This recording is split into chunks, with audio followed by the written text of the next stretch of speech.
Hey guys, Matt and Scott here from the Old 77. Just wanted to take a moment and say, have you heard about Anchor yet? It's a great way to do a podcast. Yeah, it's awesome. Like, Anchor's got all of this stuff for you. Get analytics. We're online, everywhere. Apple, Google, and they did all of that for us. We didn't have to submit anything. Nope. There's creation tools that allow you to record and edit your podcast right from your phone or computer. Right, so no computer, no problem. Download the free Anchor app or go to anchor.fm to get started.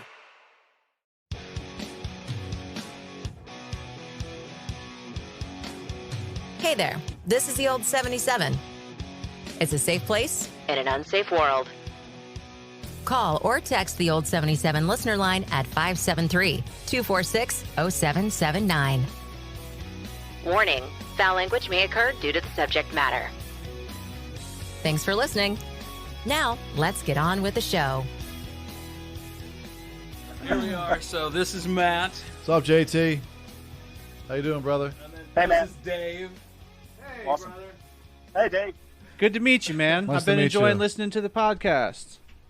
No, thanks for that. I appreciate it. It's one of those things. I think that you'd all know this. Like sometimes, especially when you're first starting out, you're like, "Am I kind of speaking in a barrel? Is anybody listening to this?" You know, like. Right.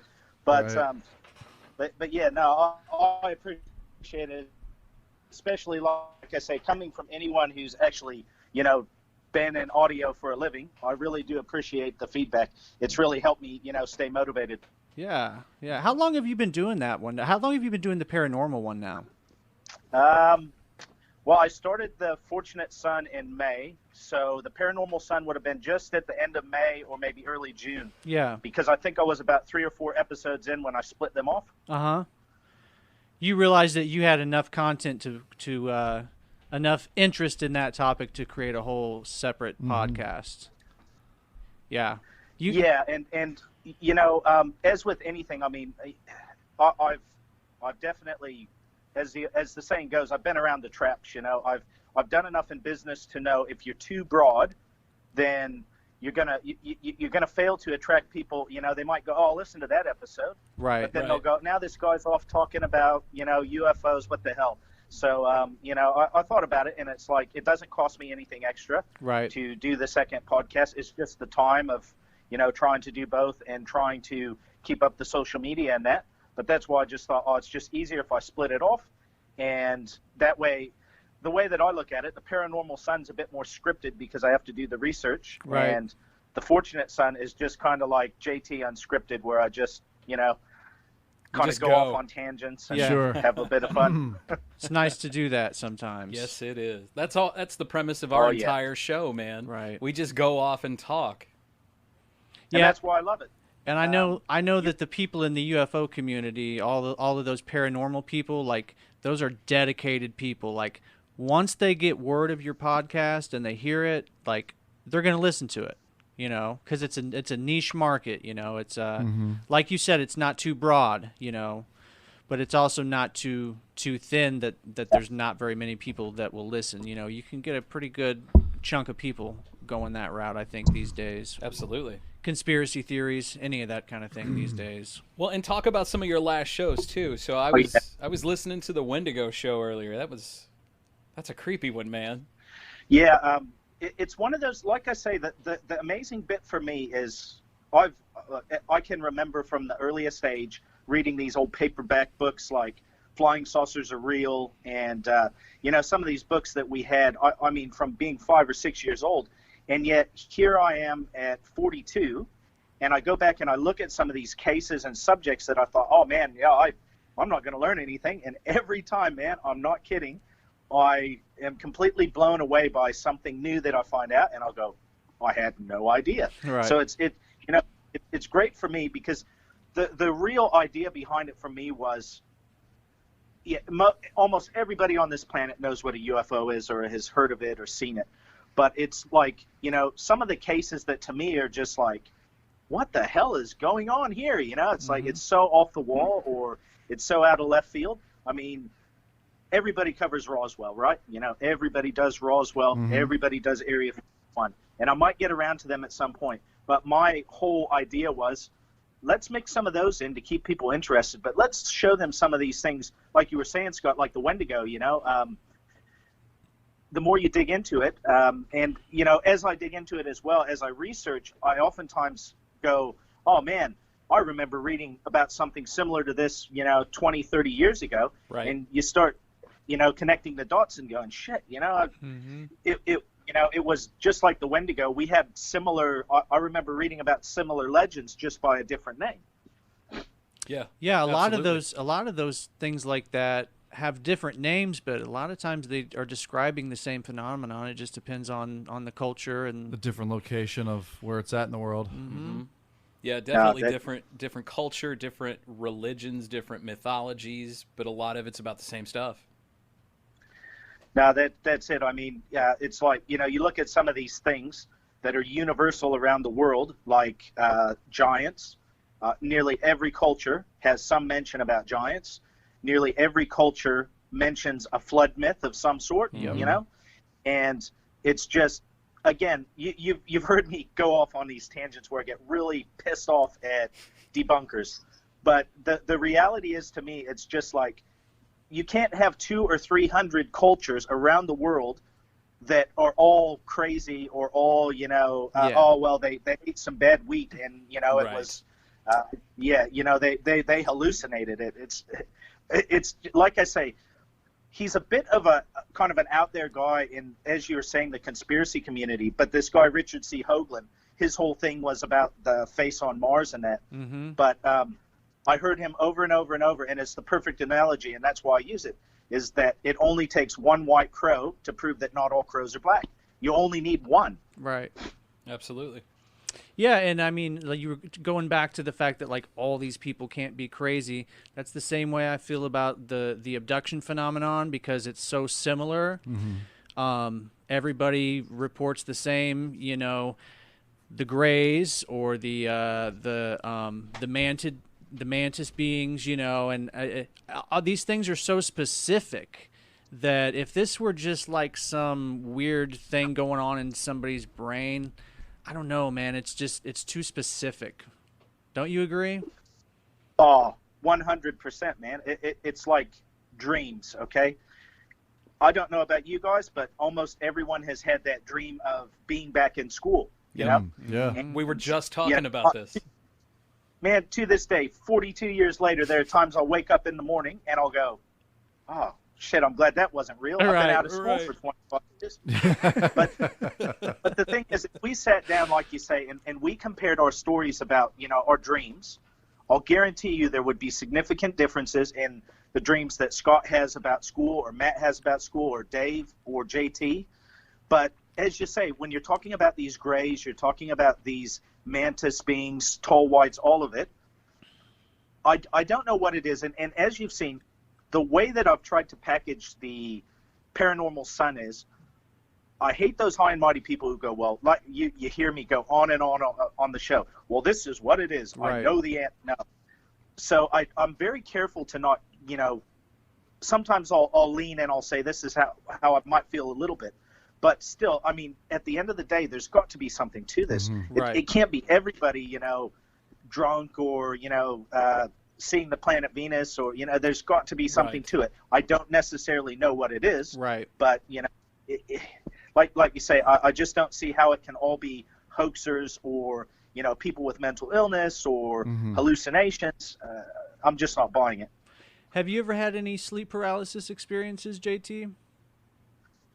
Not that I know of. Not that like I've had that dream of the hag on my chest or anything like that. Yeah.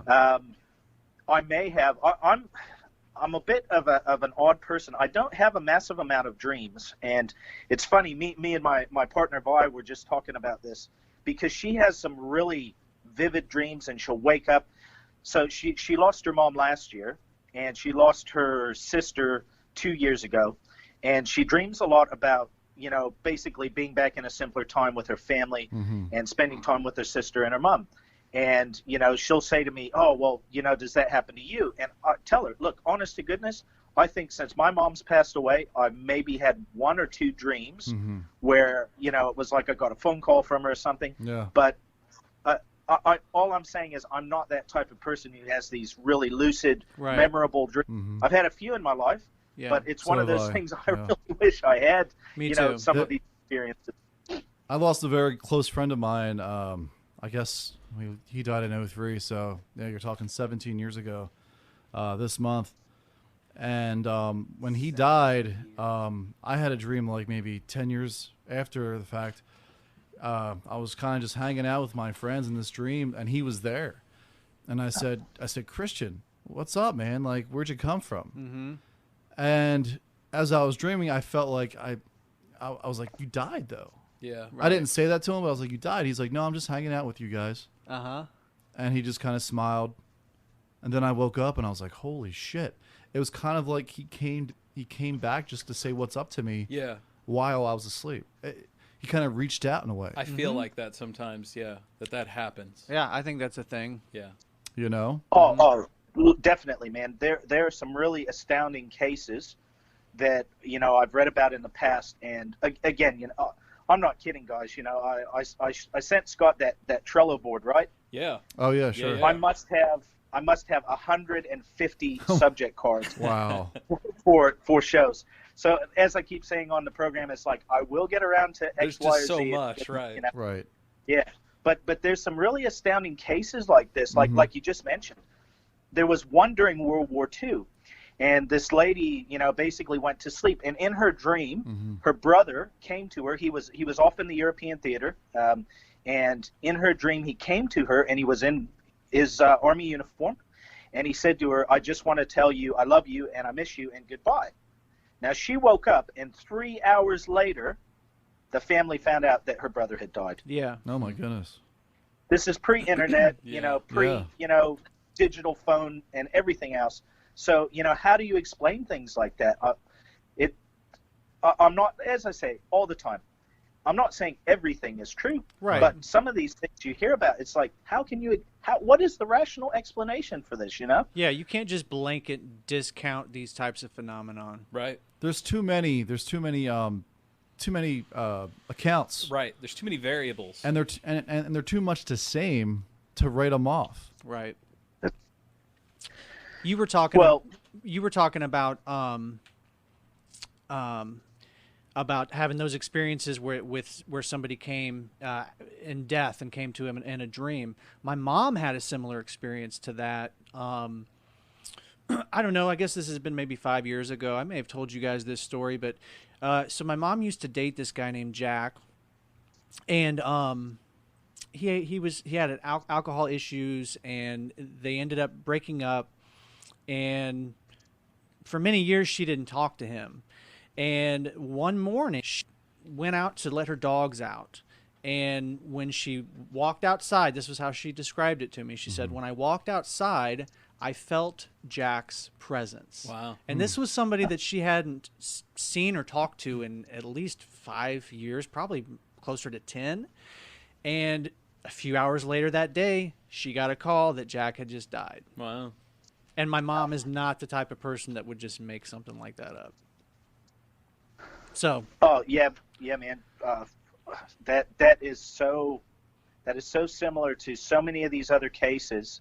And as you say, the details may vary, but the core of the you know, experiences are so similar. There was another one I remember reading about. There was two twin brothers, and they were separated, and the one guy got in like a major accident, and the other twin brother immediately like clutched his chest or his arm. yeah. And Where the he other found one out was later hurt. that his brother, and they were like 3,000 miles away, man.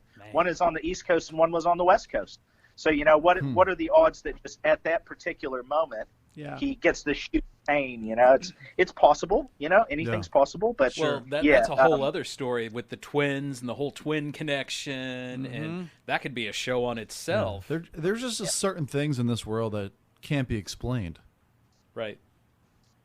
fully agree. Absolutely. which I love because it's something that, you know, science can't figure out. And that's the mystery of it all. I love it. And I think that's what compels most people at the base. Humans love a good mystery, and we love something that we can't quite explain.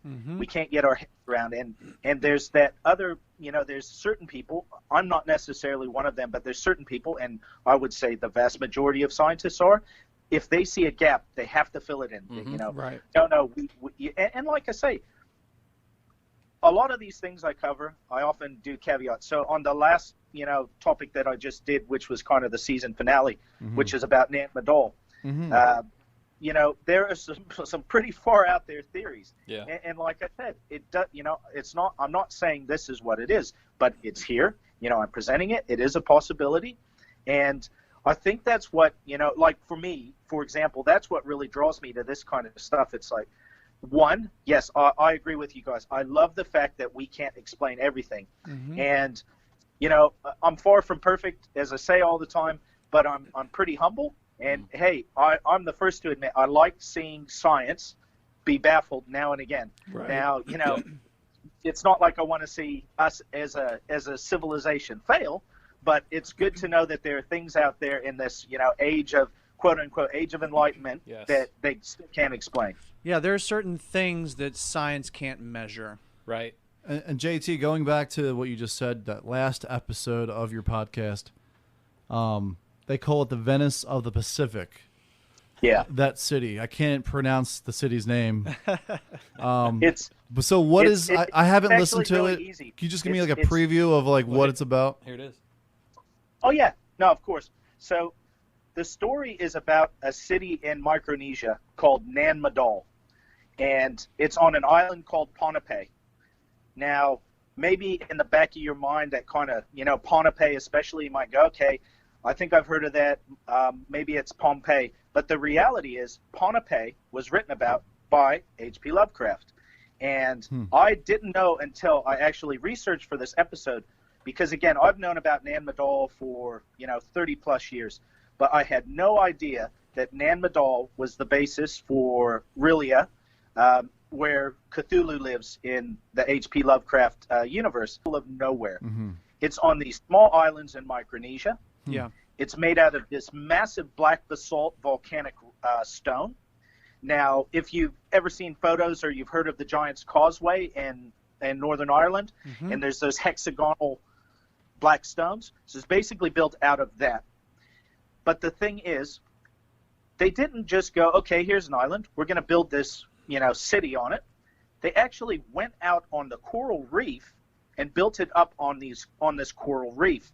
And that's where the term the Venice of the Pacific comes in, because there's these channels that run in between these buildings and you can go through on a boat. I see. It's fascinating. Yeah. Oh, they reckon, they haven't counted them, but they think it's something like 4.5 million of these stones, weighing anywhere from a few tons up to 60, 70, 80, 90 tons.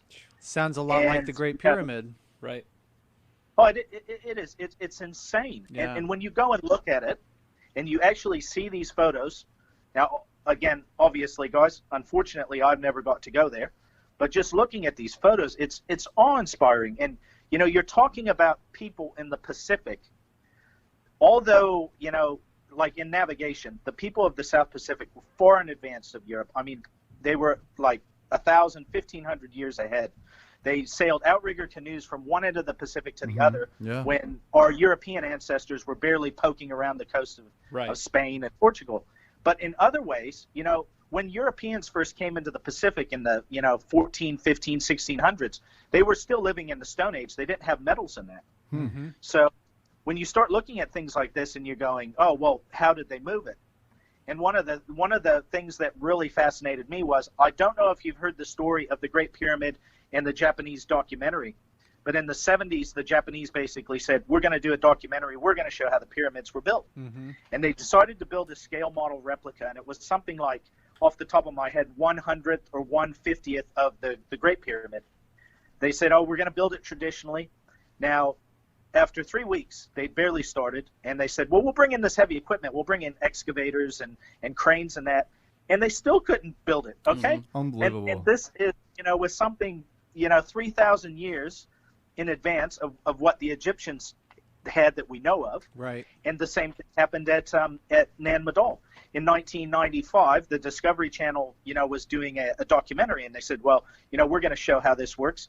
And no stone over 1 ton was shown to be able to be transported by canoes, because that was the theory. Right. Anything heavier than swamp the canoes. So if you're saying, okay, the city's built out of 2-ton stones, and we're struggling with anything over 1 ton, okay, that's a tolerance. But when you're leaping up to 50, 60, 70, 80-ton stones, and again, on this island, it's very mountainous, it's very wet. It is, when you see these movies or TV shows like the Pacific, and you see what the guys went through there, that's what Pohnpei is like. It's swampy, it's wet, it's humid, it's mountainous. So the stones were quarried 25 miles on the other side of the island. And I mean, if you think they had trouble in Egypt, by the archaeological standards of dragging things through the desert, imagine trying to do this, on this island. Right. So, and again, part of the reason why I kind of went off, and I had a bit of a disclaimer at the beginning, because I see people do it all the time. Not a lot of people, but they're those debunkers that go hard after people, and they go, oh, well, you're a racist because you're saying that the people who built this couldn't have built it.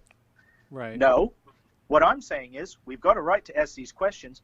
And when the people who live on the island tell you, hey, our ancestors didn't build it. Right. It was either here when we got here or someone else built it. It's like, you can't have it both ways. It can't be, how dare you question them when they're saying, we didn't build it and we don't know who did build it, Maybe someone from, not this planet. Right. Yeah, what's your favorite theory on that, JT? On Nan Madol. Well, or just on those megalithic sites in general that we just can't explain and that we can't even reproduce today with our technology. Like, what do you think is the most likely? Like, because there's the ancient alien theory. I kind of like Graham Hancock's theory, which is that there was a big asteroid strike, and previous humans were far more advanced than we give them credit for. That's kind of my favorite theory, but I'm interested to hear what yours is.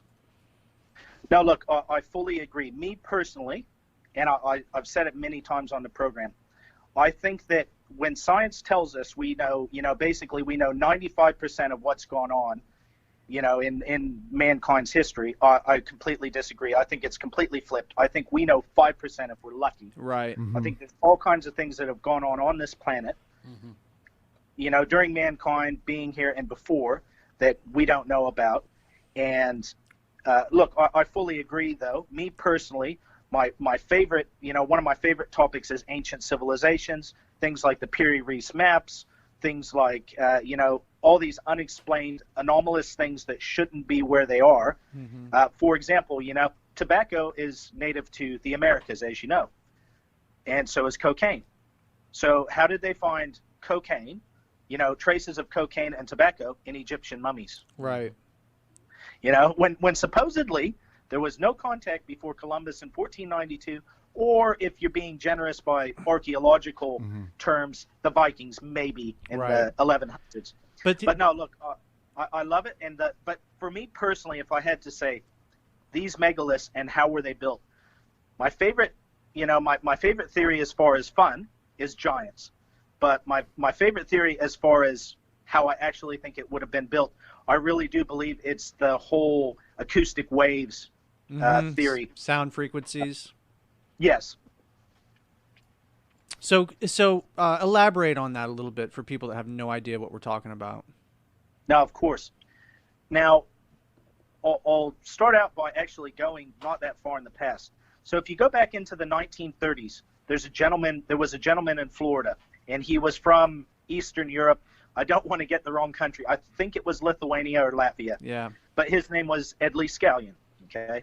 And he came to the U.S., and he built this amazing structure in southern Florida called the Coral Castle. Yep. Stones up to 30, 40 tons of coral stone. And he built this 100% by himself. Yeah. He had no help, and it's a massive structure. Now, this is the amazing bit that, a lot of people who kind of know it from the outside, they don't know all the details. That's not even the best bit. He built it, and then he turned around, and for whatever reason, he said, I need to move this. So he literally moved it to another part of Florida, stone by stone. He hired a truck driver, and he would tell the truck driver, you go off and have your lunch or whatever, and when you come back, the truck will be loaded. And this truck driver would go away, come back, and there'd be 30 or 40 tons of stone on the truck, no signs of a crane or scaffolding or anything like that. And Ed Lee Scallion said multiple times, he told a few different people that he knew how the pyramids were built, and that's how he built the Coral Castle. Right. There are also tales of kids sneaking into the Coral Castle at night to see what he was doing. You know how we all are as teenagers. We're a bit curious. And them literally seeing stones floating over the walls of Coral Castle. So the theory behind it is that at specific resonances of sound frequencies, you're able to, for lack of a better term, make something gravitation free and allow it to float versus having to deal with this massive weight. Right. Yeah, and so it's kind of the way that I've heard it explained is it's kind of like what laser is to light. This is what this is to sound. It's like a super ultra concentrated version of sound.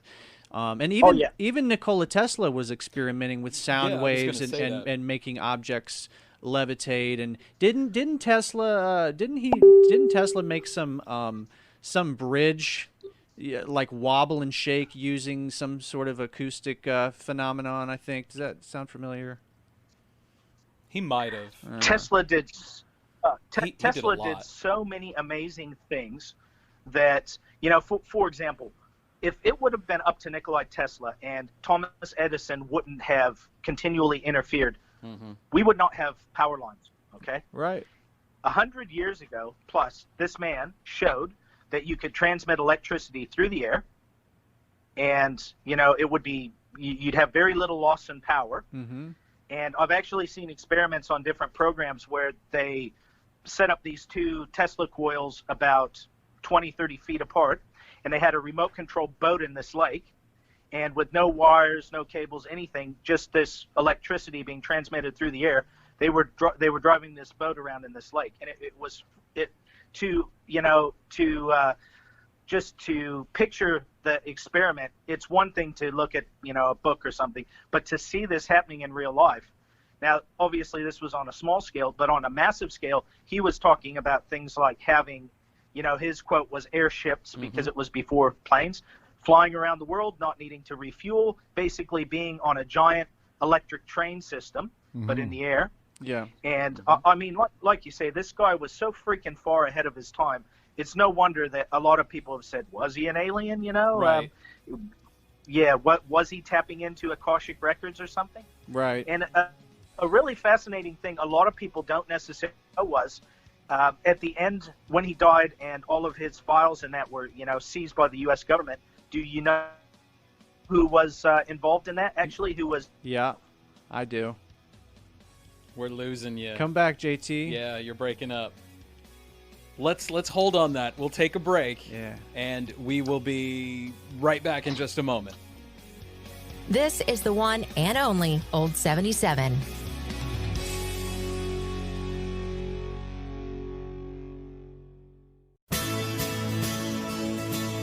Your memories.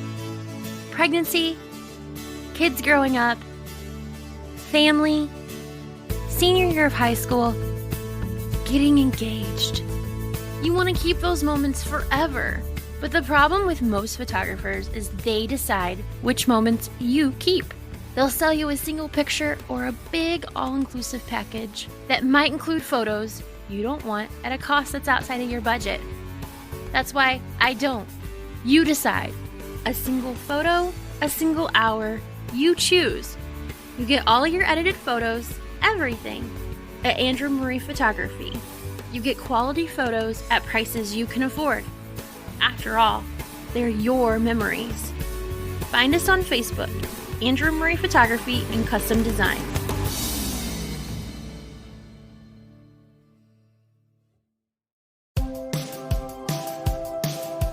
The Old 77, a show where we pick a topic, but rarely stick with it. Welcome back to the Old 77. We are a safe place. In an unsafe world. And today, JT is on the show. What's up, JT? So you were talking about The last in the last segment, you were talking about a little something when Tesla dying. We think we know. Think we know the answer, but so one thing a lot of people, who just kind of casually know who Nikola Tesla was and kind of know what he did, and he was involved in electricity, they don't actually realize that when he died, the U.S. government basically went into his hotel room in New York, rifled through his files, basically took whatever they wanted. The office of, I believe it was like the Office of Alien Services or something like that, meaning foreigners, not UFO aliens, basically went through, rifled through, and took what they wanted.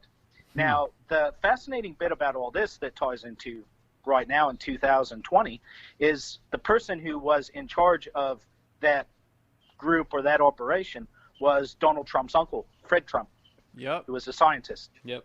How about that? It's hard to believe that there was a Trump that was a scientist. Wow. He must have been the greatest scientist. Yeah, Well, so do you think that's a coincidence? For a planet of 7 billion plus people, it's amazing how connected so many of these things are, because there was a young lady who did a research project. I just remember seeing it in like Unbelievable Facts.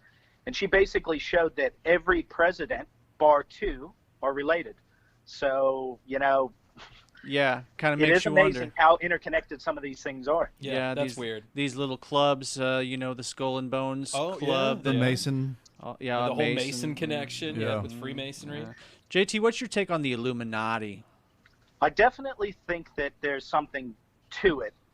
They may not call themselves the Illuminati, but there are definitely groups in this world that have an undue amount of influence, generally through finances, of course. People like the Rothschilds and, on and on and on. We've all heard the names, the Bilderberg Group. Rockefellers. If you've got the food pyramid, I honestly don't know who's at the top, but you could tell me, you could prove to me it was reptilians, and you could prove to me that it was super rich old guys, and you could prove to me that it was people with the RH negative bloodline, and I would not be shocked by any of it, because the way that humanity is, I would not be shocked at all if there's a small group at the top saying, well, yeah, we'll give them this, but we're going to keep control of this 95% of everything else. Yeah, I don't think that sounds that crazy. It doesn't in the grand scheme of things, no. But, the idea that these people are having meetings and, I don't know, eating children. And... So do you feel the Illuminati are... I like how you just slipped that in. Well, do you feel the Illuminati are still active today then, or is that a thing of the past? Well, the Illuminati was definitely a real thing. So, there was a group, I think it was the Bavarian Illuminati that was founded in the 1700s. So the Illuminati as a group did exist at one point. Again, whether it's the Illuminati or they call themselves by another name, I think that there are definitely clandestine meetings going on at very high levels across political lines, across country lines, all across the world. It may be something as simple as 5 people get together at a Swiss chalet and have dinner and talk about, my oil stocks are really, kind of suffering during this. What can we do? Let's put pressure on this country to stop producing oil. That's human nature. Right. And, do I believe there's this massive overarching conspiracy that every little thing in the world is maintained and managed? No, I don't. And the reason is, when you look at really simple things that are governments, so the U.S. government being the biggest, kind of boys on the block, and you look at some of the bumbling that goes on, I really struggle to believe that some overarching group controls everything on the planet. Yeah, I agree. And they're certain doing it that well. Important things, yes, but yeah. Yeah, and yeah. I agree. I think we agree on that. Yeah, I think we definitely agree on that. There is some kind of pentaveret, though. You're right. There's somebody there that they're doing something. I guess the big question is it the people that we would suspect it would be, presidents and senators, or maybe there's there's another church. Well, the church definitely is powerful. You have the Catholic Church too. They're not really an organization. They're a bank. Yeah, they're kind of their own separate thing. them in the NFL. I personally believe that elected officials are, for lack of a better term, almost like actors. They come in, they play a part, they do their certain amount of time, and they may have free reign to do certain things, but I'm sure there are other subjects and other topics that they're basically told this is taboo, this is off the agenda, you don't talk about this. Because, again, I mean, I've known people who have told me these things. I've not known presidents, but I've known people in state legislature in the U.S. I've known people here. I've known people in the U.K. in Parliament, and they've had, they've basically been told, we don't talk about this, we don't talk about that. 95% of it is wide open. You do what you want. But, for example, you'd never get up in Parliament and start talking about UFOs. You would never get up in Parliament and start talking about, for lack of better words, like a secret space program. There are certain topics that they're basically told, you stay out of this. And anyone who says, oh, well, how do you control a president? I don't have the exact figures, but most of the presidents who have gone into office, after they left office, you give them 5 or 10 years, their wealth may go from a few million to several $100 million. Now, maybe they're earning it from speaking gigs and that. All I'm saying it's a very lucrative position, and they're definitely earning a lot more than that. $250,000 a year salary or whatever it is. Right. And again, it's across the world. It's not just there. Our ex-prime minister here is now like second or third in charge of the UN. So. Small world. Speaking of you guys there, how is everything COVID related? I just heard where you in New Zealand got locked down again. Everything cool? So I guess it's one of those things, guys, where if you're not going through it, it's easy for us to grope and groan about different things. So, just take what I'm going to say with a caveat, because I do look, I've lived here for nearly 20 years and it's my home, but America is where I'm from. And, I feel for the country. When the country struggles, I literally hurt, because I don't want to see America suffer. Here, compared to the U.S., I mean, let's say, 0 to 100, and, you guys are kind of going up 50, 60. Here, we might be 10. So, yes, we've had another outbreak. But basically what happened was we had an outbreak in the community that wasn't at the airport or at the borders. They couldn't explain where it came from, so they basically put us into level 3 lockdown, which just basically means, you can't go out to eat. You can go and pick up to-go orders. You can go in the supermarket. Don't travel unless you have to, and you can't leave our region. So it would be like locking down Missouri and saying you can't go to Illinois, you can't go to Kansas unless you've got good reason to. And we went. The thing that annoyed me and annoyed a lot of other people, I knew straight away. They said, oh, well, we're going to lock down for 3 days. And I went, we ain't locking down for 3. You wouldn't even go through this process if it was going to be 3 days. Right. So 3 days into 2 weeks, and then they tacked on another week. So supposedly tomorrow, Sunday, will be the last day of level 3. We'll go back to level 2. But in comparison to the U.S. and a lot of places like Australia's really had a second wave that's hit them hard.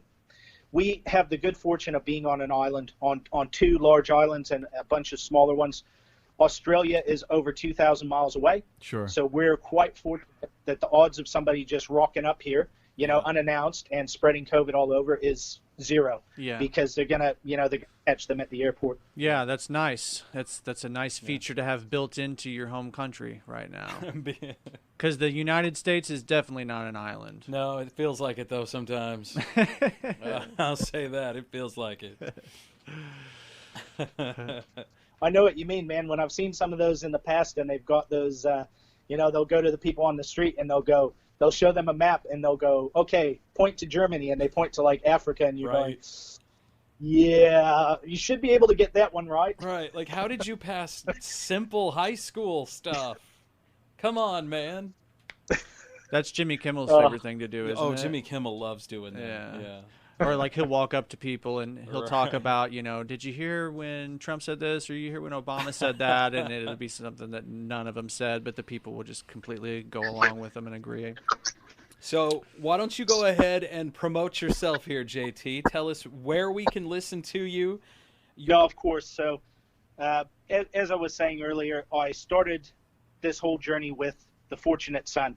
And the idea with The Fortunate Son was that, I literally wanted to name the program Everything But the Kitchen Sink. But as time went on, I very quickly worked out that the paranormal, unexplained, UFOs, that kind of stuff was going to take up a good bit of the show. And so I split it into 2 programs. That's why, and I've kept with the Sun theme. And potentially in future, there may be other podcasts, and I'll try and keep them all under the Sun banner so it's easy to find. So you can go anywhere, Apple Podcasts, Spotify, Google. I've got my own website, so you can just go to www.theparanormalson.com, and I've got separate pages there for both of the podcasts. All the podcasts are hosted there, as well as through Anchor. So it's really good. You can go there, you can have a look at whatever you want. As I say, my whole thing with the program is I just try to be genuine. I try to be myself. I try to have a bit of fun with it, but all of these topics we're talking about, I at least try to give them a little bit of sincerity. No matter how outlandish some of the things are, I'll listen to them. There are some conspiracy theories out there that I'm telling you right now, I'm not even wasting my breath with them. But, I'll hear someone out. But as soon as they start stating things that I know or I personally have seen is a fact, like the curvature of the earth, then it's just like, look, I'll be respectful to you as long as you're respectful to me. Absolutely. But there are some things that are just a step too far for me. The flat Earth theory, man. Come on. The curvature of the earth. That's one of my favorite things, though, about your podcast, man, is that you just put the facts out there, and like you said, you might hint at what your opinion is, but you pretty much leave it up to the listener to listen to the facts and come to their own conclusions, form their own opinion. Yeah, absolutely. And JT, I really liked the Wendigo episode. Yeah, man, that was a great episode. Heart-stopping, dude. So now I'm gonna be looking out my window in the wintertime to make sure there's not 2 bloody holes sitting around windows and stuff now. Yeah. Oh. I'll tell you what, guys. I'm sitting here in the sun in the spring in New Zealand, where there's nothing like a Wendigo, and I'm literally getting goosebumps right now just hearing you guys talking about the Wendigo. So trust me, I feel you. Yeah. No. Yeah. That was one that I think I may have skimmed over it a long time ago, but that was one I really never dug that deep into. I had heard of them from Native American myth and mythologies, and that they're huge. They're really prominent in Native mythology. Scott told me about it yesterday, and then I went and checked it out, and I'm like, wow. I was like, have you listened to that episode yet? And he's like, no. I just subscribed, and yeah, man, great episode. Yeah, it was a really good episode. And then I listened to another one, and it was the Quite Unusual podcast. Yeah, those 2, they're really good. I enjoyed them. They were doing it from the haunted attic. Yeah. Those 2 are awesome, and like you guys at the old 77. I mean, as you were saying before, look, there's room in this world for all of us to succeed, and absolutely. I want to see people I like succeed. I don't see any point in rooting against, people who are good people who take the time to actually care about you. And the old 77, Quite Unusual pod, I mean, both the programs, like those girls literally would check with me nearly every day. How's William? Is everything okay? Are you okay? Are you holding up all right? Yeah. And that kind of stuff, to me, I'm big on loyalty, and that's why every program, you guys get a shout out, they get a shout out, every program of the Paranormal Son, because it's that loyalty, and it's that fact that you guys actually care. Anybody can have someone on and say, hey, we'd like to interview you, and then basically clap their hands together and go, yeah, have a nice life. Right. It's completely different to have someone who actually gives a damn. And like I say, Scott, you helping me with the audio starting out and just giving me that self-confidence, man, that meant all the world to me, and it really allowed me to just kind of go from a guy running around with an iPhone up to trying to take it up a notch. And it's sounding great, man. Yeah, you're coming a long way. I watched a video the other day you did where you were editing. I was like, yes, he's got waveforms and everything. This is great. Woohoo! Yeah, when I was looking early on, we talked about the different programs. I just stumbled across that, and they had a free trial, and it was pretty easy for me to use. I know it's not the biggest but it was something that I could work my way through pretty easily. And I think it went 2 weeks went through or whatever. And being an Australian distributor, it's really funny because they're one of those. It's like, if you like our product, we're not telling you have to, but we'd like it if you would buy it. So it was like $60, right? So I'm like, oh yeah, I can find that money in the budget. But it's just so funny, it's not like, okay, your trial's over. It's just like, if you're enjoying this, we would really like if you would buy it. So, are you sure it's not a Canadian product? Right. They're so nice. No, they didn't say guy, and it didn't say, hey guy, that's a dead giveaway. No, it wasn't Canadian. So there, guy, you having a great time? Hosers. Hey, did you give us? Are you on Patreon too, JT? Did you already give us your Patreon? Yeah. Do you have your Patreon info too? No, thanks, guys. Yeah, I am on Patreon. So I set up a Patreon account for the Fortunate Son and the Paranormal Son because, again, it's just, although it's me, it's all JT. It all falls under Tower Studios, okay? But the whole idea is, if somebody says, I want to specifically support you on that program, so maybe you put out more content or whatever, they've got that opportunity. So, I've got Patreon pages set up for both.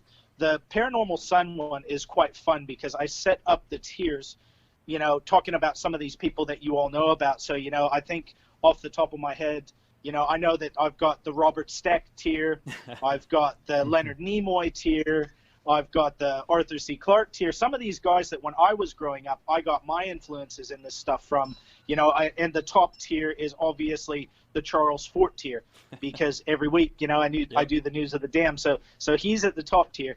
And for a lot of people in this day and age, I fully look, I've got one Patreon subscriber who's a good friend of mine, and they have actually helped by doing that. They've allowed me to do things like buy ink and that.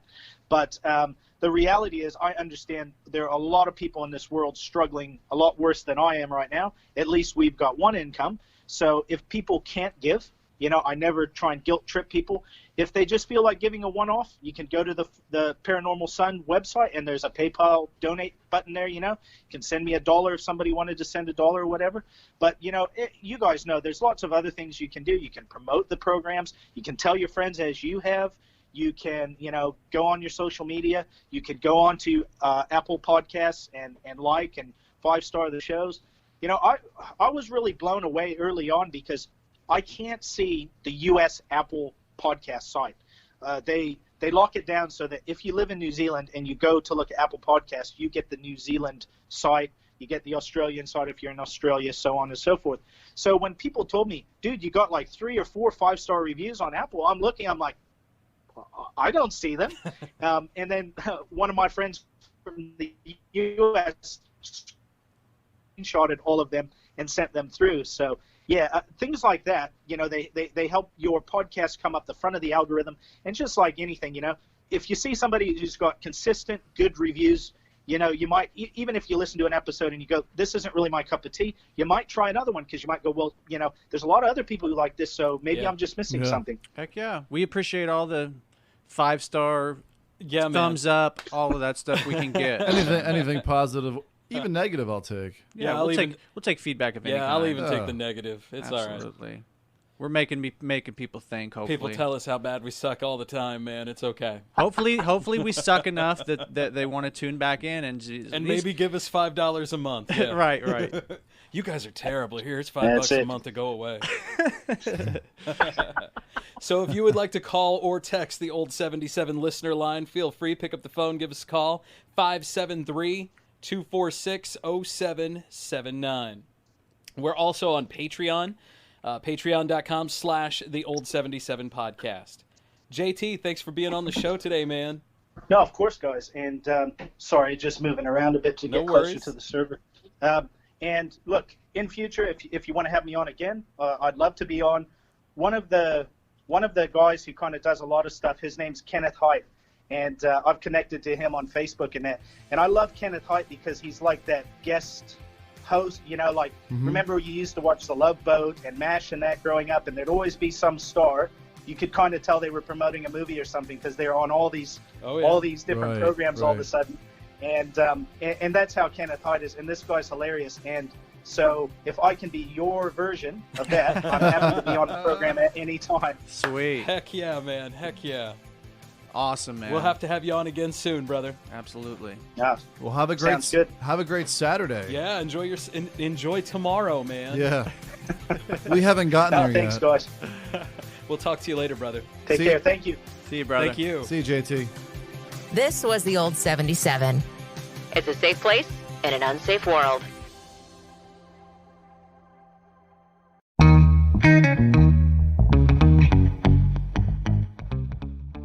Welcome back to the Old 77 It's a safe place. in an unsafe world. Threw you for a loop there. Dude, I'll tell you, man, after talking to JT, Right. there is so much mystery in this world. Oh, man, that guy, he knows so much. When Like, he was when just I like, listen to his shows, he brings up stuff that I'm like, man, I never even heard of when that. he was spitting off all this stuff, I'm like, this guy just must read this stuff all the time. You know, when he was doing that, I was thinking to myself, how fortunate we are to be able to get people like JT and JP Yeah. and all of the fine people that we have on our show. We have some really intelligent people, and when you get them all together, it's like, wow, we're really fortunate to have these people around us here in Jeff City. I totally agree, Scott. Man. They get to share the knowledge with their knowledge with us. And we're talking about Wendigo. The Wendigo. Wendigos, man. Yeah. That is some like scary ass shit. It's so good, so good. So I was telling Matt, the first time I'd heard of the Wendigo was during mythology and things. But watch the first season of Supernatural. There's a Wendigo episode, and it's really good. I think you actually get to see it at the end. So the whole premise of the Wendigo is like, so when people are out traveling, right, and they run out of food, and while they're traveling, they have to resort to cannibalism to survive. And so the act, I guess, of eating the flesh, or maybe the whole being out in the cold or whatever, shape the image of this thing. Right. So you have to imagine like it's a person, so it's all up and hunched over, but it craves flesh, and it just has this insatiable hunger, and it just wants to eat and eat and eat. And its feet, it doesn't care about pain or anything, because its feet have rotted away and they're just two bloody stumps. And that's one of the stories, was that somebody had looked out their window and saw two bloody holes in the snow by their window, and that's when they knew the Wendigo was there. Yikes. Watching them. Ugh. There was another story that JT told. It was real. Oh, it creeped me out. Where it was a couple that lived by a pond, and the woman loved. They had just frogs everywhere and loved the frogs. And her grandma used to tell her that the frogs kept the Wendigo away, and her husband hated them, and so he would go hunt them. And he finally, it has to be a myth, because the dude hunted them all to extinction. And that night, the Wendigo came and slaughtered them all. What? And the next day, they were all dead. Wow. Yeah. That's spooky. Right? Ooh. So the next time you're walking down the street Yeah. and it's dark out, just remember. It's the Wendigo.